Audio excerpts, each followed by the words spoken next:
You can get t-shirts, you can get caps, you can get coffee mugs, you can get hoodies, you can get all sorts of good stuff, and you'll help out the bar room with the purchase. So head over to deepdishtees.com.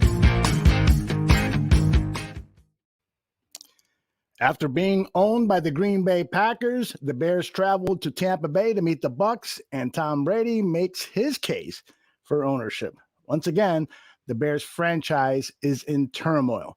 We'll debate, we'll discuss, and we'll deliberate right here on the Bear Debate.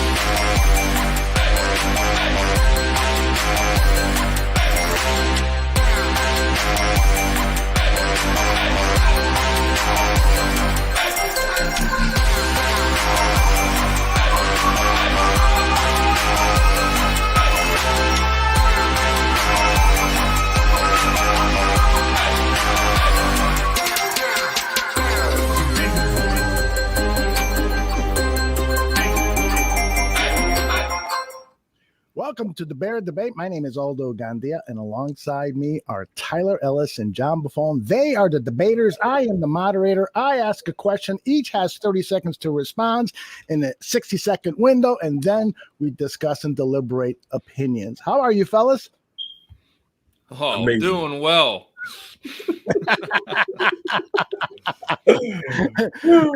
Tyler, are you over the disappointment of being humiliated in Tampa Bay, or are you got some anger in you? No, I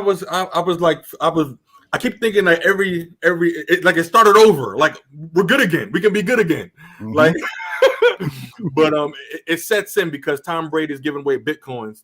So that's a reminder of he's giving out touchdowns like Bitcoin to the Bears, and so it's like what are you gonna do? I keep waiting for a coaching announcement, but I'm hoping. wait till after the Steelers game. John, how you feeling? Don't get Captain Crypto started here. We're here to talk about the Chicago Bears.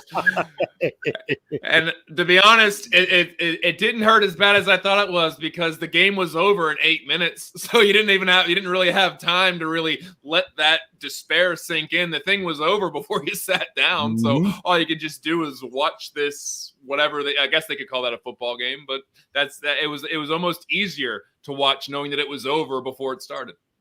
And once again, we got another notice here saying that our man Gaines needs to get a new smoke detector. Hey, battery, you change it out, rip the damn thing out. I almost looked it out. I had one of my fire department show up, but I had during because like it's a new battery. It literally is a new battery, guys. Yeah, I think it's an old detector. That's the problem. All right, man. Stay safe, whatever you do. Let's get into this show. The first of 10 questions, 10 rounds will begin right about all right, fellas, this is round one. The Bears were humiliated on Sunday in Tampa Bay. How much of that humiliation was because of the great play of the defending champion Tampa Bay Bucs, and how much was because of the poor performance of the Bears? We need to discuss this. We need to debate this. And Tyler, you start us first. I'm going to say it's a combination of both, Aldo. I mean, the Buccaneers are a championship caliber team, but at the end of the day, the Chicago Bears did not do themselves any favors. We were outmatched, we were outcoached, and we were out-executed. At the end of the day, the Tampa Bay Buccaneers have been down before. They've been down, and so the fact that they won this game from start to finish, it just shows that we were on completely two different opposite sides of the spectrum. We were not prepared to punch the giant in the mouth. Where's David in the slingshot when you need him? Well, if you ask Matt Nagy, it was all the Tampa Bay Bucs. He wouldn't stop going on about how great they are and how awesome Tom Brady it is and how you have to be damn near perfect to win that game. Well, be that as it may, you don't have to be damn near perfect to not get blown out by 35 points and have Blaine Gabbert come in at the end of the game. Blaine Gabbert made an appearance. The Bucs were just playing a normal game, and the Bears were absolutely broken before the game even got into the second quarter. This is a much bigger indictment on the Bears than it is the Tampa Bay Buccaneers. Yeah, I would agree with both of you guys there. It's a little bit of both, but it's also an indictment on the Bears. Which of the two most recent losses, Packers and Bucs, do you think was the most humiliating? Tyler, what do you think? I mean, it definitely was the Packers game because, I mean, humiliating. I mean, it's the Packers game. I mean, the Buccaneers are the Buccaneers, but the Chicago Bears versus the Packers, we actually had hope that we would win that game. It was the fact that we had it, like we were in positions where we could have won. We were winning the first 10 seconds of the Packers game. We got the interception, and so it was that not being able to have continued success throughout the course of a game, and then the Buccaneers showed us what it looks like if you score every single quarter. I think the third quarter was no score, but that's because they were going for the fourth down in our red zone, trying to embarrass. So for me, it was definitely the Packers game. No, for me, it was the Buccaneers game because they didn't even show up. The game was that basically said you weren't inspired by Aaron Rodgers saying he owns you. You were so okay with that you go down and you lay down against the Tampa Bay Buccaneers. You go and you don't play any kind of inspired football and you get your ass kicked by 35 points. That's humiliating to me. Aaron Rodgers and the Packers, okay, you hung around at least a little bit. It was a game at some point. This was never a game. This was never a game. That's why it was so humiliating, because it was humiliating from the time they flipped the coin. And real quick, Otto, I don't want to get us behind early in the match, but something that me and Danny Shimon were talking about that game during the post show, it was not a big deal, but I said it was going to be a big deal when Aaron Rodgers said he owned us, and we were tormented throughout the whole next. It's a joke now. It's a joke now, and Olin Cruz had a very great special when he talked about, like, how does the McCaskey family feel to hear a Green Bay Packers saying that, hey, they own us when their granddad owned his team. So for me, that's why it was embarrassing, because it's like, if our coach is so freaking passive aggressive that he doesn't want conflict, who's standing up for the fans? Who's standing up for the players? Who's standing up for ownership at this point? The fans are mad, but now McCaskey, the granddaughter, somebody who helped invent the NFL. Mm-hmm. Who's standing up for her pride if the coach doesn't want to talk about it? Yep. And so things like that is why it's embarrassing. I've got two sources who have told me that insiders within very influential people in the Chicago Bears organization have complained to George McCaskey about this team and the present leadership. So the heat is definitely on, according to the two people that I talked about. So we'll see what happens in the near future. And it could, maybe I don't want to say hopefully, but maybe we'll see some changes during the bye week. But let's move on to round two. All right. The Bears' two straight losses to two of the better teams in the NFL is a great barometer for where Matt Nagy's team is after 7 games. Their record is 3-4, but are they even that good? John, we'll start with you. Listen, the Chicago Bears are kind of like a Ruby Tuesdays restaurant. It's so middle of the road that you really forget it's actually a thing sometimes. Sure, it's a step up from eating a hard-boiled egg from a gas station, but it's really nothing that's ever going to be on your mind until you pass it along the highway and you're like, oh yeah, that thing still exists. So the Bears are built to be average, and the culture has been built to strive for mediocrity. And I probably just cost us a sponsorship with Ruby Tuesdays with that analogy, but I digress. You get the point.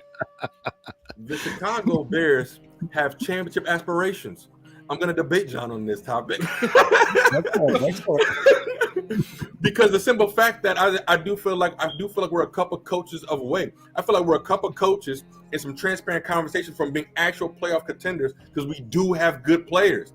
I just sadly don't see it develop. Justin Fields is being developed, absolutely. But I feel like we have a playoff championship defense that is still being groomed. I don't. I think this team is average. Every average team has playmakers, and every average team's a coach away and a superstar away. I'm not as hopeful. I don't think this team is as talented as you do, I guess. Like I just feel like there are a lot of teams that have talent. The Bears are one of them, but they don't have any of the other things that go along with being a championship team. Yeah, I'm with you, man. I'm surprised you didn't debate him more. Yeah, I mean, it's hard to debate when you agree. I was trying to force a debate, but it's like he's right. Yeah, well, that's the thing. It's kind of hard to go back and forth with this when the team is. I mean, it's hard to debate that this team is underperforming and looks bad. Right. So I know it's like me going to John's house and getting behind John. Like he's right. He's right. And Bear Truth 9 says case closed. Let's move on to the next item on our docket. Round 3. Great leaders make it a point to look at things from all sides when making big decisions.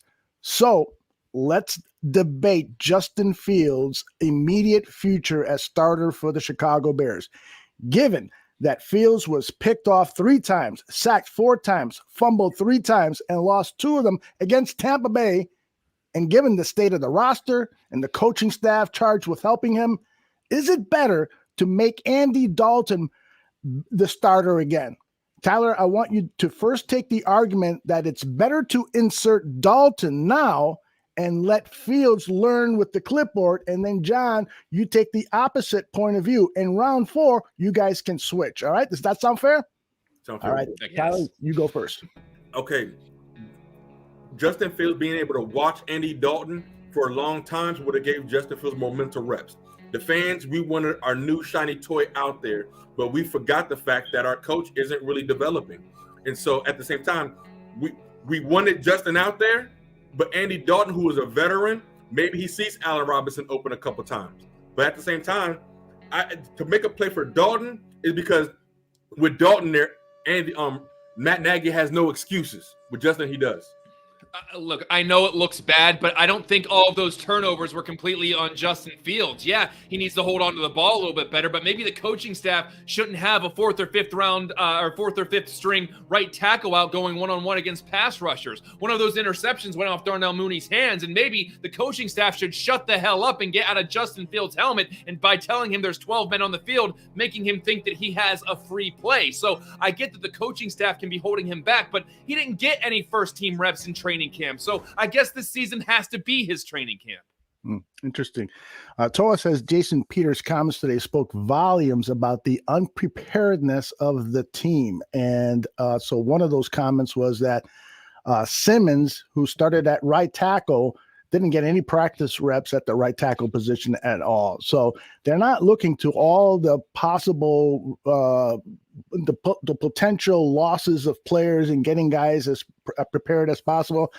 I've always thought what are they doing? Yeah, right. I've always thought it was weird that guys don't get at least some reps. I mean, Allen Robinson is talking about the lack of chemistry he has with Justin Fields is because he didn't have any reps with Justin Fields. I mean, is this a criminal offense, John?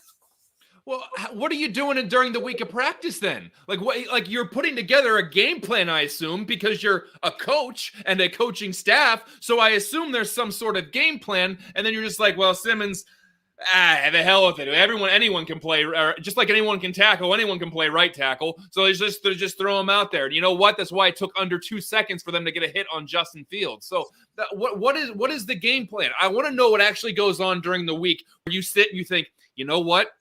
I think this is going to work against Tampa Bay.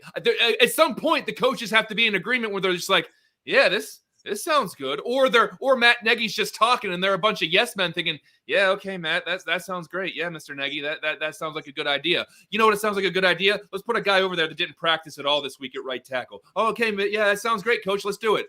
What the hell?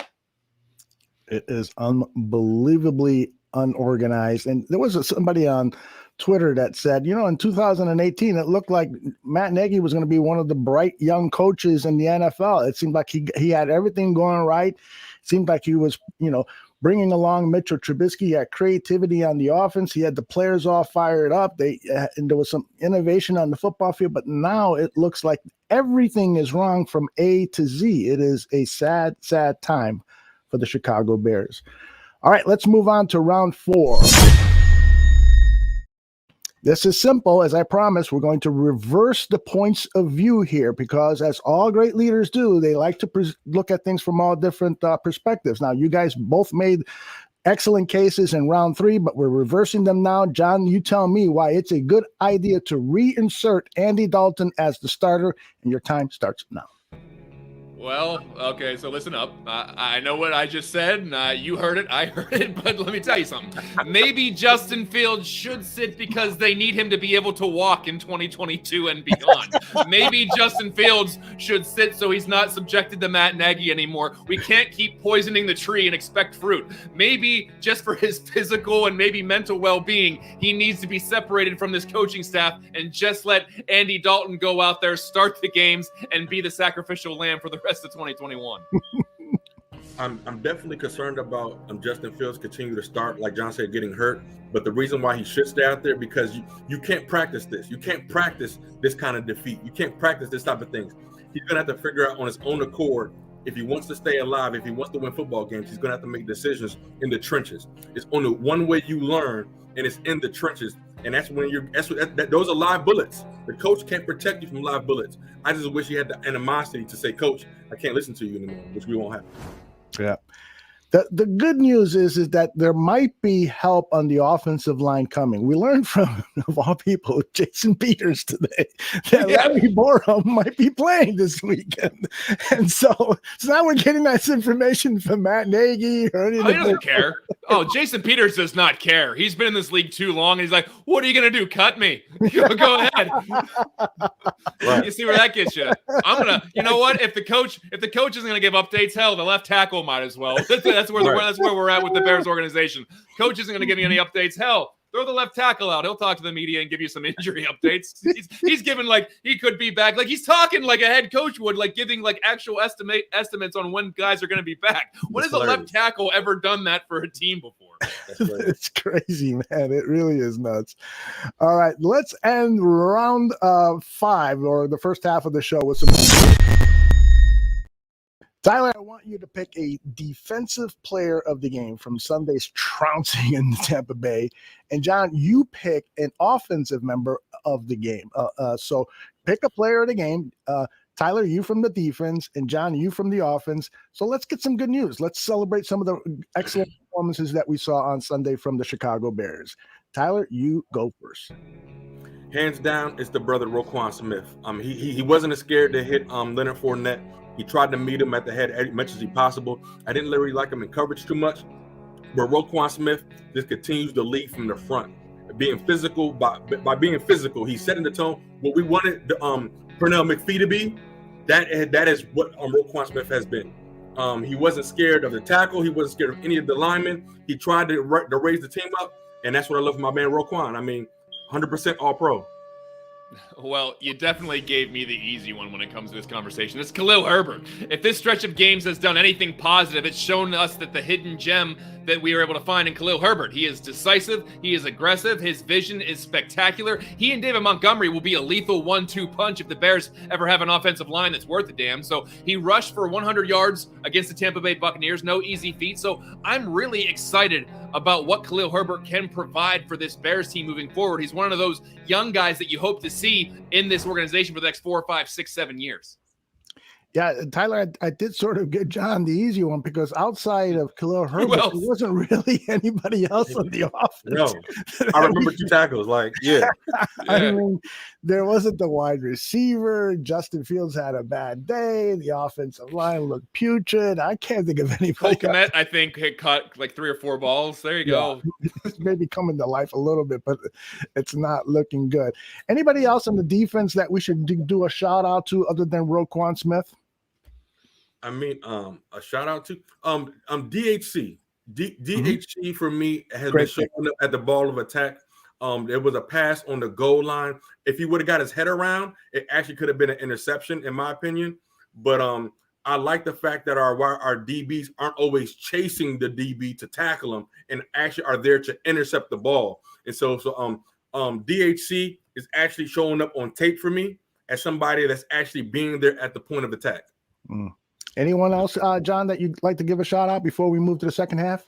I was gonna say DHC, but in reality, when you give up 35 points, I'm not gonna give too many shout outs. I mean, I'm sorry, 35 points. I know they've dealt with a lot of short fields, Right. and I'm gonna it all needs context, but still, it wasn't a great performance. Yeah.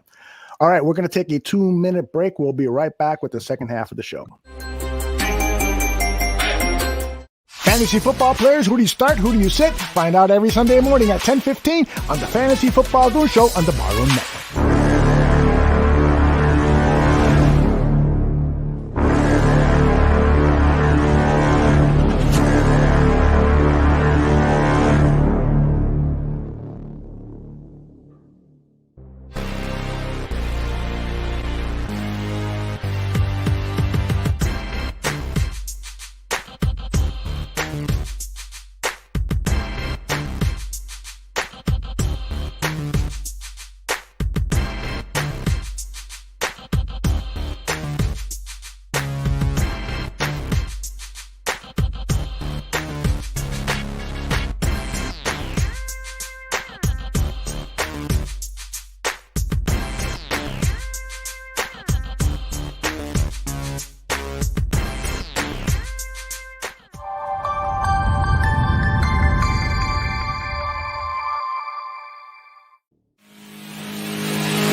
All right, we are back for the second half of the Bear Debate. The guys are John Buffone, upper left-hand corner of your screen, upper right-hand corner. It is Tyler Ellis.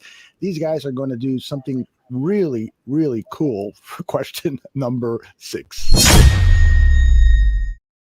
And that's because it's role reversal time. We're going to start with the topic that's on the minds of most Bears fans, and that is the futures of Ryan Pace and Matt Nagy.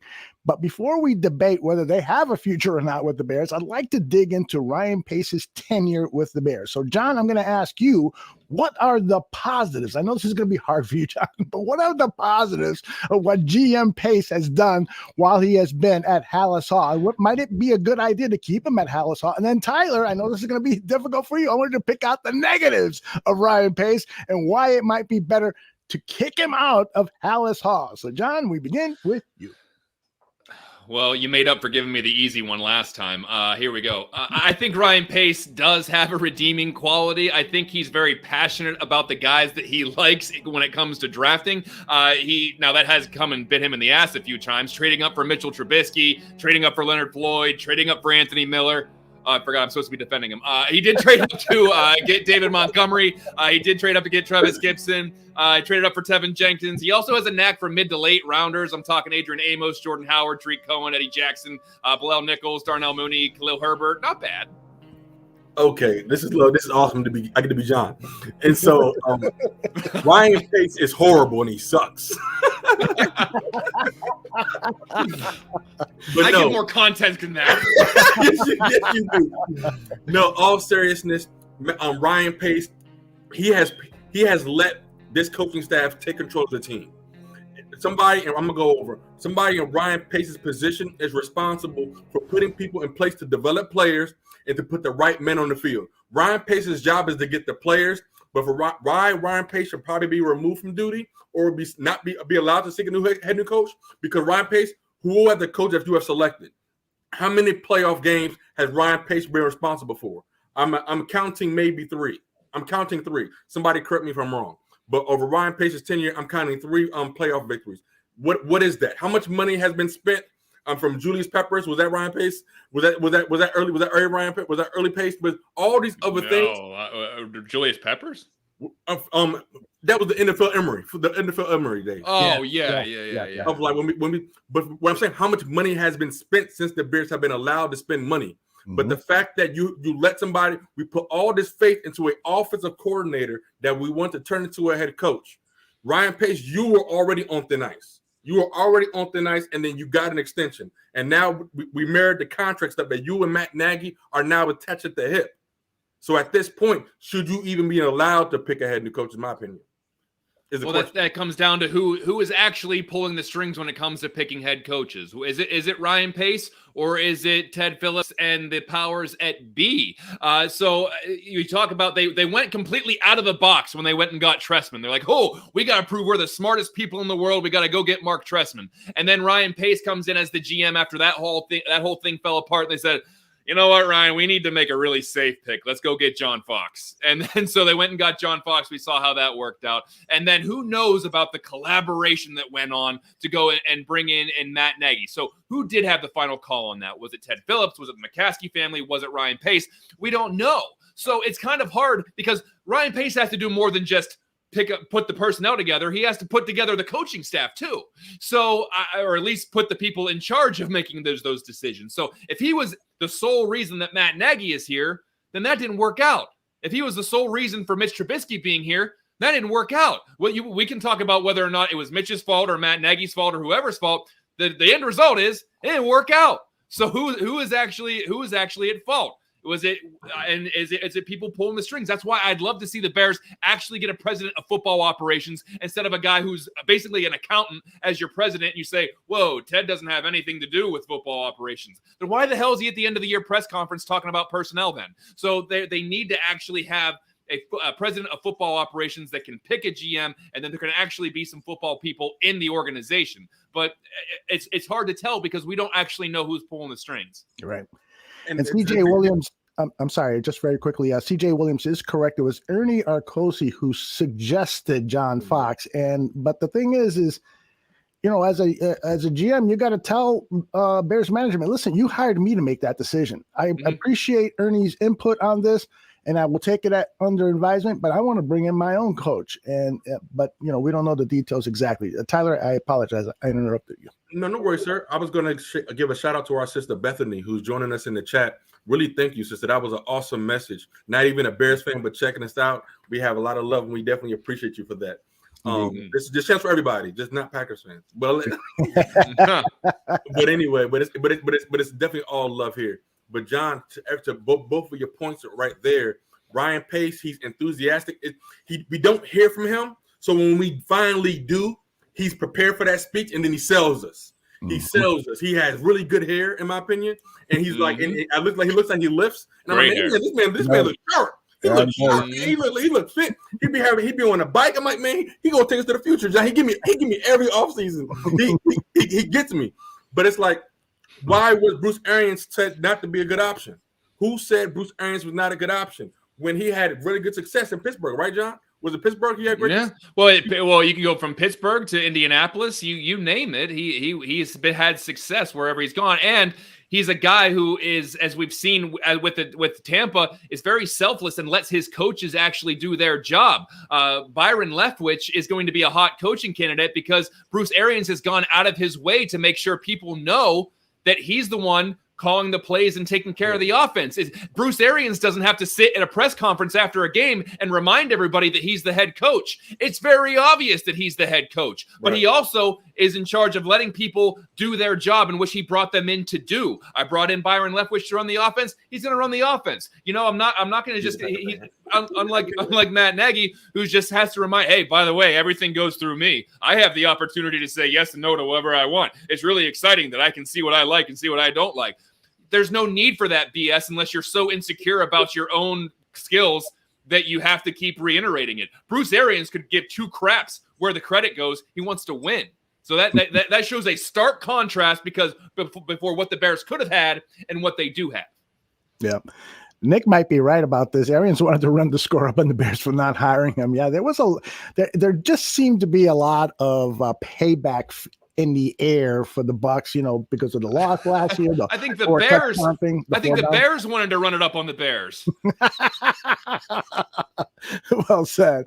All right, let's move on to round 7. Right. Tyler said that there was nothing but love, but I want to see how much love you guys have for Ryan Pace and Matt Nagy, because if the team's piss poor performance continues against the 49ers and then the Steelers, share with us your opinion on why the Bears should or should not fire both Ryan Pace and Matt Nagy during the bye week. Tyler, we begin with you. I foresee Matt Nagy being relieved of duties. If we lose these 2 games, I foresee Matt Nagy. I'll be surprised if Ryan Pace goes, because that means more work for somebody who has nothing to do with football, as in Ted Phillips. But before the bye weeks, after this right now, I will make a case for Matt Nagy. It's guys, we're talking about negligence of duty. Negligence of duty. John just said, what are y'all doing throughout the week? It can't be s'mores and Hershey pies and weight room stuff. Like, what's the game plan? Nope, there's none. Now I want a Hershey bar. But anyway, look, the Bears are not a contender. This roster, the way it's built, cannot compete with good teams in the league. And that goes with their coaching staff as well. The Bears are 3-4, which under normal circumstances wouldn't warrant huge changes. But the Chicago Bears have lost so much respect around the league. They are a punchline for literally everybody. For Aaron Rodgers, for Tom Brady, for the national media, for Jim Nantz and Tony Romo. This regime has absolutely gutted the reputation of the Chicago Bears, all in the name of collaboration and culture.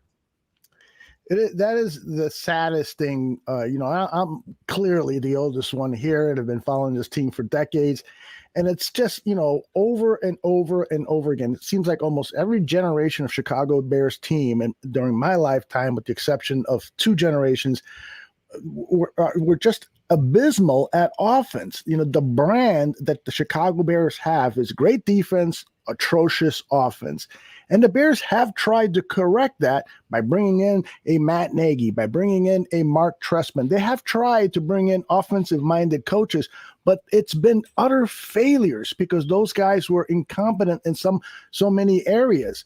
So, do you guys ever foresee this team bringing in a competent offensive coach who can turn this offense of the Bears into something we're proud of? Tyler. Honestly, this may be wishful thinking, but conventional wisdom, I see the Bears giving Brian Leftwich the keys to the city. That would just make sense. That would make sense from an organizational standpoint. He didn't have one good half a season. That's what Matt Nagy had, was like a good 3 games of calling the Chiefs games.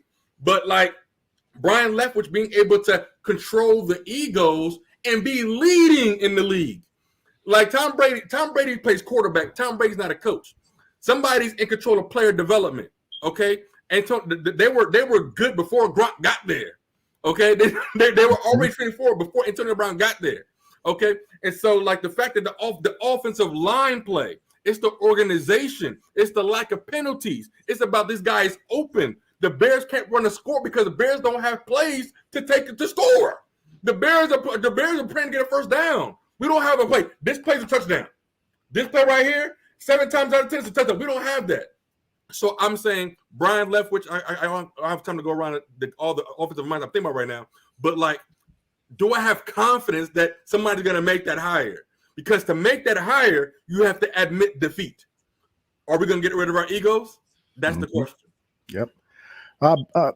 AC says we could bring in a Todd Bowles type coach, and that way it would ensure that our defense gets even better, and then bring in a good offensive coordinator with him, like Lovie Smith did 2.0 when he brought in, I guess it was, I think he's referring to Mike Martz, maybe. I don't know if that's a good comparison, but there is legitimacy in what he's saying. You can bring in a defensive-minded head coach and trust that guy to put together an offensive system with an offensive coordinator, so forth, that's going to take this team to greater success offensively. So it doesn't necessarily have to be an offensive minded head coach, right? No, it doesn't. And I'm sorry, Tyler, but it's you've seen it be successful where the head coach is just a head coach. I think we get bogged down too much in saying, well, if the head coach isn't an offensive mastermind, then the offense isn't going to be great. I mean, look at Mike Tomlin. And he's a defensive coach, and they've had some good offenses. Bill Belichick, he found his Josh McDaniels. Mike Vrabel, they find people that can run an offense. So find a head coach who can actually be a leader, understands game situation, can make the right decision when it comes to game situations, time management. That's what a head coach can be doing, and then you can have your big offensive mastermind be your offensive coordinator. And so whether they go that route with the Todd Bowles, or they want to go and get a Brian Daboll or a Byron Leftwich or even a Greg Roman in Baltimore, who completely catered an entire offense to what they have as far as Lamar Jackson goes. So they just need someone that can be an actual leader. What you're seeing is a deficiency at the head coach position right now, because it's a guy who actually wishes he was playing quarterback for the Chicago Bears. If Matt Nagy had it his way, he would be the starting quarterback for the Bears. He'd be the offensive coordinator for the Bears. He'd be the play caller for the Bears, and he'd be the head coach for the Bears. He would do all of that. For some reason, it's just not good enough to be the head coach sometimes. And I don't understand that mentality at all. You see the guys who are really good at delegating and understand what it's like to be a leader. Those are the best head coaches. So I need a guy who is just going to be a head coach and can put in a successful system and put good people around him to make sure that everyone's doing their job. That's all I ask. I don't need an encyclopedia. I don't need. We tried that with Mark Trestman, where a guy who's just buried into the thing the entire time, looks up every once in a while, pops his head out, and goes back in. He's like Punxsutawney Phil. So you got to be able to have a guy who can lead people, inspires people. This is a human game played very violently. You have to be ready to go. You have to be more inspired than the other team. We're not playing Madden. We're playing football, humans on humans. Who can inspire you to play the best? You would score points. We would score some actual points if we had. I know a Madden playbook that could score more points than what we're doing right now. And in response to Taureen's question here about the front office, are they really fed up, or is it just a smokescreen? I really do believe that they are fed up. I mean, it is not a pleasant experience for George McCaskey to be walking down the street and people almost booing him or coming up to him and complaining about this, complaining about that. I mean, he gets complaints about everything, not only from about the performance on the field, but Soldier Field, other ticket policies, you name it. And so he doesn't want to hear that stuff. He wants to have a successful organization. And for the most part, he has entrusted the people from the football operations to do their job. I don't think he meddles at all. And Greg Gabriel has confirmed that with me, who has had insider knowledge as to what happens at Hallis Hall.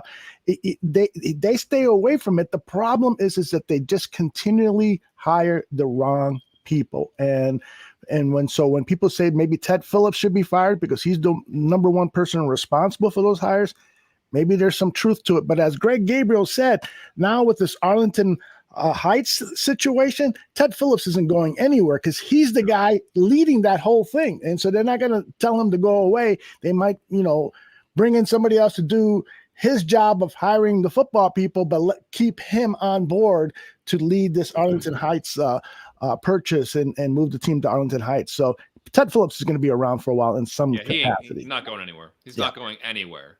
All right. I believe we are in round 8. And by this time next week, guys, the trade deadline will have passed. So this is our chance to discuss whether or not the Bears should blow things up and begin a rebuilding by trying to move veterans for draft picks or younger players. Play GM, guys, and tell me what you would do if you were in charge of player personnel at Hallis Hall. John, you get to be GM first. Well, as I said, the Bears are not contenders, and some of the players on this team, as talented as they are, will never be part of a successful Bears team because of their age. And like I've said before, the Bears aren't just an average team, they are an aging average team, and they're a team that has limited draft capital. So I would think that now would be an all right time to get younger and get back some draft picks. So I would entertain the idea of trading an Akeem Hicks or maybe a Robert Quinn, whose stock may never be higher than it is right now. And even talk about potentially trading Allen Robinson. Now, I don't understand how some of these compensatory picks work. So that's something to take into effect. But you can't keep putting Band-Aids on broken bones. At this point in the game, if I'm the GM, I'm either going down with the ship or I got to show management that I give a dang. So I'm relieving the head coach of his duties, first of all, and I'm going to management and I'm saying, allow me to get somebody in here. In the meantime, I don't want to trade my best assets. I don't want to trade my best assets for picks right now because we're going to need that talent. We already have a need. I don't want to create more needs. But what I will do, I will relieve the head coach of his duties, and I'm going to put Sean Desai as interim head coach in the meantime. And I'm going to start there, and that's it. Yeah, this is a pickle that the organization is in, because if they start moving some veterans, they've basically told the rest of the team, hey, we know there's still 9 games left this season, but we're basically kind of tanking on those games, and nobody wants to play for an organization like that. So if we think that things are ugly now, then wait to see what this Bears team how they will respond if some of the key veterans are moved. If a guy like A-Rob is moved, if a guy like Akeem Hicks is moved, if a guy like Robert Quinn. Now, I think you guys make a good case. When John says, why not make these guys, start the rebuild now? But boy, oh boy, it could get really ugly, right, John? I don't think they will, because if the seat is actually hot for Matt Nagy and Ryan Pace, they got to show some kind of improvement, and they're not going to scrap the team. Now, that is telling, though, if they do sell off some of these high talent players, it was Matt Nagy and Ryan Pace, were they granted another year to say, hey, go ahead and sell those guys off. Don't worry about it. If you end up being 5-11, or whatever it is now, 5-12. If you end up being 5-12 or 6-11, don't worry about it. We're going to bring you back. We understand you're trading off a lot of guys for draft picks. Go ahead and do it. We're going to bring you back anyway. That could be a big tell that if they are sellers, then Ryan Pace feels pretty comfortable in his position. Matt Nagy feels pretty comfortable in his position. Somebody should put a halt and deceased. No, they shouldn't be allowed to, because that's them blowing the farm up before they're let go. That can be a double negative. No. You don't have to say so to remove anybody, because you're not even doing your job right. I'd rather have my new GM make those moves. I'd rather have my new head coach. You do your best you can. John, right now, shouldn't Ryan Pace be concerned of his own job? At this point, Ryan, are you okay with being 5 games below 500? Because that's where we're going right now. Are you okay with a 3-11 season, so to speak, or whatever? Or that's where I'm at with it. Ryan, are you gonna not say anything? Really, bro? And that's what I'm really looking at, because we're gonna get passionate, we're gonna yell, we're gonna scream, we're gonna pound the table. But I'm management, do you really give a dang? My man, look at this guy. I love Dom. I love that dude's on so many of our shows. I'm so happy. I'm glad he's in there. He stirs the pot. He does. But at this point, Ryan Pace, bro, do you want your job, or are you really content with blowing? Are you really content with losing your job? Are you gonna put faith? Does he have that much confidence, John? Because to not fire Matt Nagy means you have a lot of confidence. And if you don't fire him, that's also telling management that you don't have an eye for the person. What's happening is what we saw whenever they drafted Justin Fields, we thought that, okay, Matt Nagy and Ryan Pace just bought themselves 2 years because they need to develop a quarterback now. So now you could be seeing all these mechanisms in motion to go to the McCaskey family and say, guys, listen, we got a new quarterback. We're going to get him for a full year, a full training camp. We got to let us develop this kid. Also, in the middle of the season, we let go some of our best talented players for draft picks. Trust us, we're going to use those draft picks to reload. In 2022 and 2023, that's when we're really going to hit the ground running. Listen, they're snake oil salesmen. That's why they're going to tell you that they have all these big plans. And they're going to hoodwink you. They're going to hoodwink the McCaskey family. They're going to hoodwink. They're not going to hoodwink the fans anymore, but they're going to try to hoodwink management to say, you got to give us one more year. You got to give us at least a year and a half to look. We got this bright new shiny toy at quarterback. We traded away for some assets. Let us rebuild it. We can rebuild it. Throw away the fact that you broke it, but go ahead and rebuild it. Absolutely not. What are you going to teach them? At this point, we should be scoring touchdowns by accident. In the NFL, we should at this point, we should get lucky at some point during the game. Even the Jets showed some great signs of life during getting blown out by the Buccaneers. Like at some point, something should just work. The system is flawed. It's flawed. Whatever it top is, to bottom.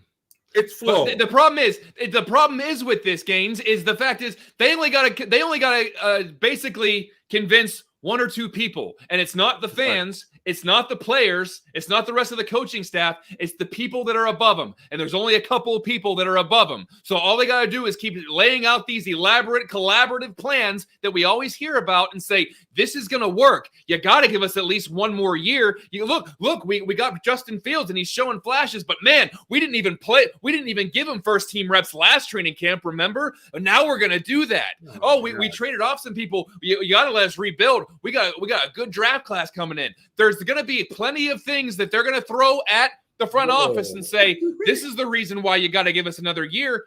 And they bid on it last year. And they might bite on it again. And the only reason why they will fall for that is because they're not football people and they're billionaires and they're somewhere else. Maybe the Chicago Bears isn't their big cash cow. Some of these owners, it is. That's the problem. It is their cash cow. The Bears are making record profits, so maybe they don't care. But some of these business owners, some of these billionaires have like 12 different projects going on. They got oil wells everywhere, and they're not in the everyday football world, so they sell them stuff that we all know. Like if Virginia McCaskey listened to like First Take and like actually like listen to Good Morning Football, like I wouldn't wish that on anybody. but you see, but exactly. But do you see what I mean? As the fact that you can't sell me that. Why would I want you in charge of any further draft pick? What are you talking about? Like I used to have this button on my desk once upon a time. It was a BS button. Yeah, that was. And that's why when Matt Nagy and Ryan Pace try to make their case, there is no more case to be made. At this point, gracefully bow out. That's what should happen here. Matt Nagy, you're responsible for these young men's careers, their livelihood. Allen Robinson is going to have to take less money now. And this is why players hold out. When y'all be mad at players, not you guys, the world. Like when people are when people are mad at players, why he holding out? He's so selfish. This is why players hold out. Because now Allen Robinson lost tens of millions of dollars off his deal, off his contract, because now he can't negotiate anything with this right now. He's lost the season, and this is why players have to be selfish with that. It's not they're being selfish with their own money, but the fact that you don't have that long to negotiate. And now when you have a coach that takes advantage of his power, it just really truly sucks. Matt Nagy should, if this is not a winning season, if we do not turn this around and win a playoff game. I remember John once telling me that the Buffon Thanksgiving table was like this.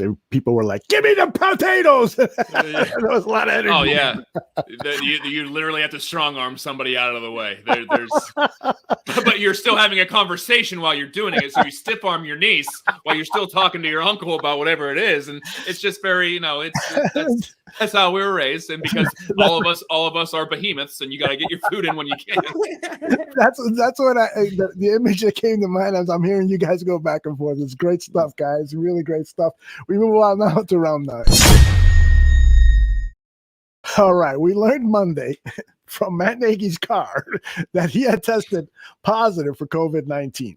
As a fully vaccinated person, Nagy will be cleared to return to football activities when he delivers 2 negative tests 24 hours apart. So, would the Bears have a better chance at winning Sunday if the head coach is forced to miss the game against the 49ers? I feel bad for being positive. I feel bad for being happy about that.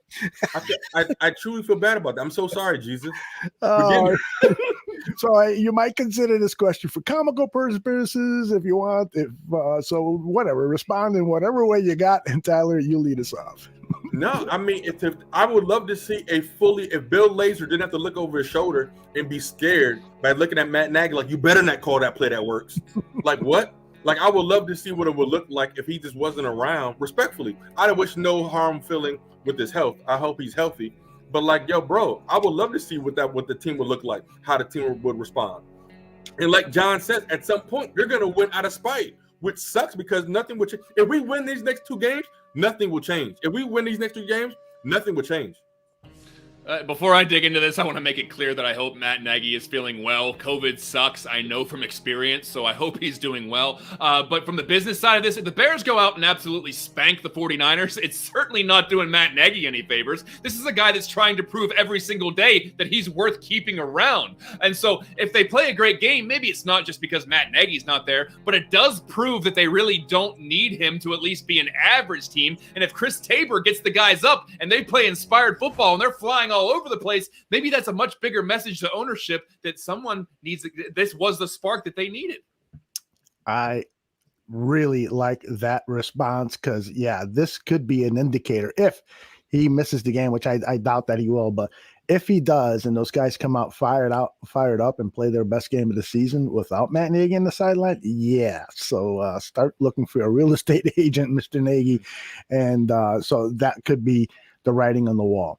All right, let's move on now quickly to round 10.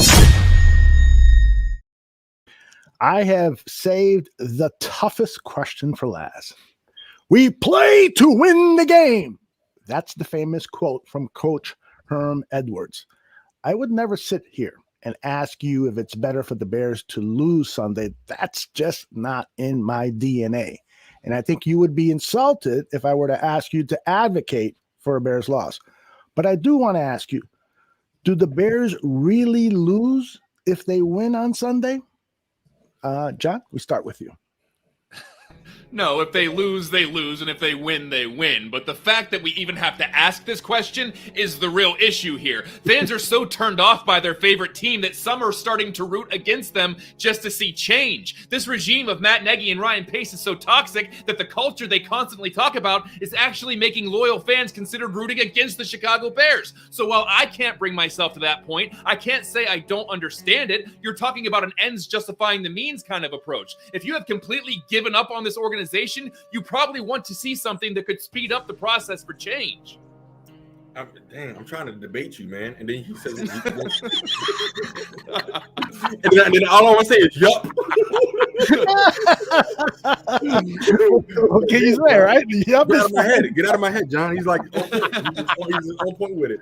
And so, but this is what me and John always talk about. Like, if we win, does it fix everything? And if we lose, it doesn't fix anything. So we're damned if we do, we're damned if we don't. And that's this kind. And it kind of, I just feel like the Bears have been in that position, and that's what happens when you're a 500 team, because we're gonna win enough games to not be in the top 10 first round picks, and we're not gonna lose enough so we don't fire everybody. Yep. And so, but the Browns are moving forward because they were losing badly, and so it sucks when we do our best to stay mediocre. Right. It's like at some point. This is why I kind of got into it with Brad Briggs on the Twitter the other day, because I'm like, why are we celebrating mediocre? At some point, do we have championship aspirations?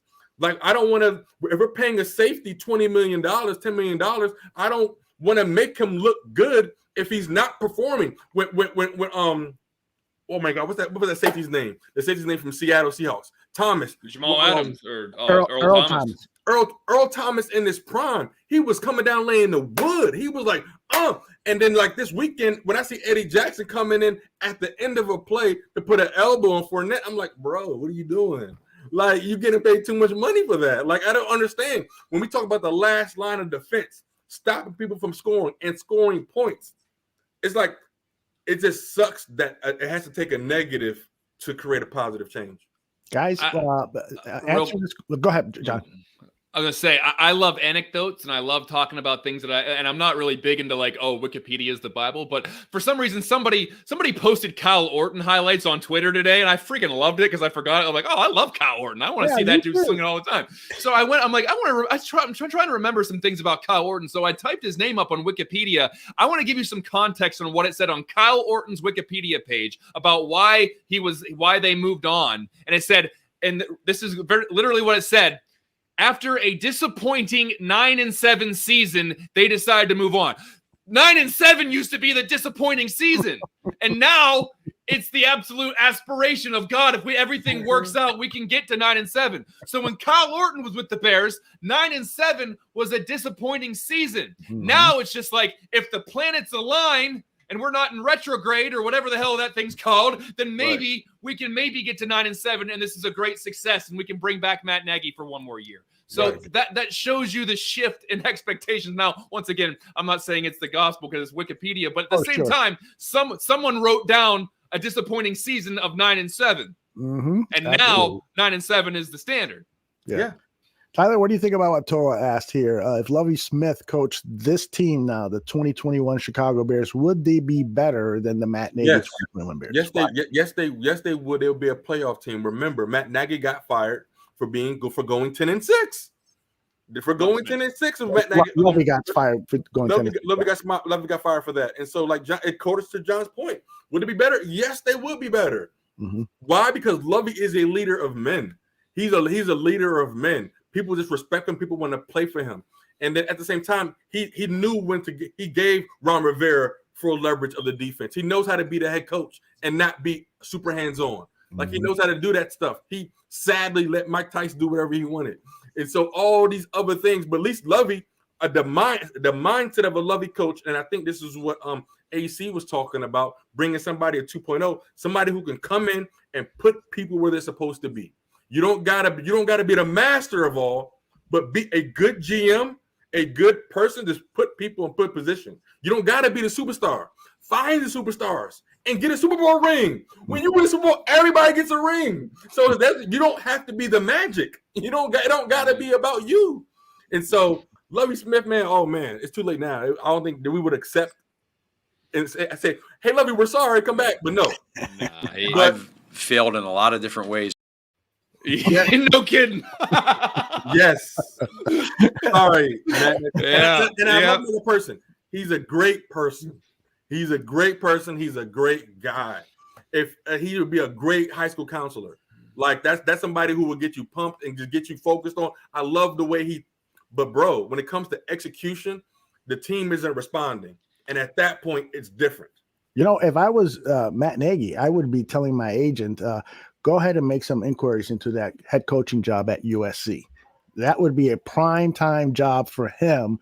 It would be a good way for him to rebound if he could bring USC back into prominence, and it being USC, you know, good players are going to go there. And if he could bring them into the national championship conversation in 2 or 3 seasons, he could then be potentially a candidate to come back in the NFL. But he would have to do that now. If the Bears lose 5 more games, good point. The more we lose, the more it's worse for everybody. Yeah. So then you lose credibility, you lose pull. You have Justin Fields. Like, at the end of the day, Lamar, like, go back to Lamar Jackson's rookie year. You see what I'm saying? It's like, no, we can't blame Mr. Rookie because it's something you don't have anything in place, which goes back to the leadership. Yeah. Real quick on that, I think that Matt Nagy could potentially be a good college coach. And I like that we're already mapping out his next job after the Bears. I do appreciate this. I think that he could be a pretty good recruiter because he's good at talking, and he likes hearing himself talk. And I think that he would be good at going to 1,000 different parents' homes and talking to their parents and talking to them about why they need to become to that college. Now, I don't know listen, USC is a high profile job. I don't think the boosters would love the fact that Matt Nagy would be their coach. I'm going to be 100% honest with you. I think that he would have to start at I don't want to say a smaller school, but maybe a less reputable school, or one that has that kind of expectations behind it. Or he could take the route of trying to become an offensive coordinator again. But I don't know if any team in the NFL is going to say, I want that dude calling plays. So right. I think that if his next job might have to be at a lower level if he wants to be a head coach, and maybe he takes a small. He went to Delaware. He could be the head coach of the Blue Hens, and then make his way up the college ranks, and maybe be a good college head coach, because all those crazy gadget end around bull crap actually would probably work on the college level. Because if you do a good job recruiting, you can do all that zany crap because the guys aren't running a 4.3 40 and they're not 250 pounds and not blowing up your offensive line. So maybe that is a possibility for him. But you know what? He probably shouldn't be the Chicago Bears head coach. So I think that maybe we're just trying to speak it into existence. Maybe I should start sending out applications for him. Be like, hey, I think Matt Nagy would be a good fit for your program. I think he'd be a great head coach. I think that we're going to go throw his name in the hat. So I think that there are possibilities for Matt Nagy outside of the Chicago Bears. I don't think he's going to be an NFL head coach anytime soon. And I think that's also very telling, where I think a lot of guys like, Andy Reid or some of these other guys that lose their job, they get picked up right away. Matt Nagy's never going to be one of those guys. He's not going to be one of those guys that loses his job in Chicago. And even Lovie Smith, didn't he picked up by the Bucs like the year after, and he was their head coach for like a short period before they got rid of him. So he's not one of these guys who's going to be immediate retread. He's going to have to resharpen his teeth in the coaching ranks before he would ever get back to that position again. And our head coach, real quick, fellas, I don't want my coach coming and calling plays. I want my head coach to tell us about a philosophy. On this team, we want 15 to 25 interceptions. We want to end the season with 35, 50 sacks. We like the philosophy. And when you have the philosophy, then you get the personnel to fit that philosophy. How are you going to score 50 touchdowns? How are you going to get my quarterback to 4,000 yards passing? Those are the questions that's why we can take a step back from it, from a head coach perspective, and like the coordinators coordinate how we're going to do that. The head coach is a philosophy. How are we going to get what should be the threshold? 900 to 2,500 yards rushing, theoretically. That should be that's a productive running season. If you can have a 1,000-yard rusher, that'd be ideal. I really thought if David Montgomery didn't get hurt, he was going to be having a nice 1,000-yard rushing game for sure. I thought it was really primed for that. And so our quarterback, 35, 100 and above, like we celebrate. Did Mitch get 4,000 passing yards? No Bears quarterback's ever thrown for 4,000 yards. And it sucks because we got quarterbacks who don't even win playoff games for 4,000 yards. And so we're not even in the game yet of increasing the variable on scoring touchdowns. Like we got to increase the volume. And so that's what I'm excited about. Guys, I think we're getting a new coach. I am pretty sure we are getting a coach. Wow. For the hottest takes, tune into the Ballroom Network. Guys, you really brought it today. Outstanding debates, outstanding conversation, great opinions. And so I want to go around the table and find out what is going on with you. And I know Tyler's got something special coming up tomorrow, so I'll start with you. Hey, brother Otto, man. But first of all, Bears Nation, thank you all for joining us, and even my sister, Bethany, thank you for joining us, sister. You guys are always welcome, and honestly, thank you for Packers Nation for kicking our butts, because we definitely need it. But I'm here at the Ballroom Network. We're just appreciative to be a service to you all. We don't take this lightly. This is definitely fun to be able to share our hearts with you all. And tomorrow, Perspective of Gains, following the amazing Buffon 55 show, after John gets you all riled up, we have some special guests, the Mombasa Relief Initiative, that will be joining us live. This is a part of an organization that my father helped create and co-found about 20 years ago. They've been going to Africa for the last 25 years, providing education, healthcare, and economical resources to the children of Mombasa. And I spent some time there this last March. I'm going there this March. Tomorrow, they will be live on the show, and they'll be talking about some new ideas of what we're doing right now. We're building up like over four different classrooms. We're sending over about 45 to 50 computers. We're teaching kids over there how to build computers, give them a skill set to be productive in life. And so come join us tomorrow live. You can throw some questions in the chat. It'll be truly phenomenal. And this is something that I'm filling my father's footsteps. I am now officially a board member, filling in the roles that my father had left behind. And everything I do is to honor him. And so being able to talk football with John and Aldo is truly a blessing, because I used to talk Bears with my dad all the time. And so I truly appreciate this opportunity to share with you all. I love you all very much. We got a ton of other things happening on the Ballroom Network, and I'm just very proud to be a small part of it. John? Man, Aldo, you gotta quit putting me after Tyler. I can't follow this. But much like Tyler said, I appreciate everyone in the chat room, whether it's your first time, 50th time, or you're listening to the downloadable version, the audio version, the video version. This is just so much fun for us to do, and it's so much fun for me to do, to talk about my favorite thing in the world, the Chicago Bears. Make sure you tune into everything going on in the Ballroom Network.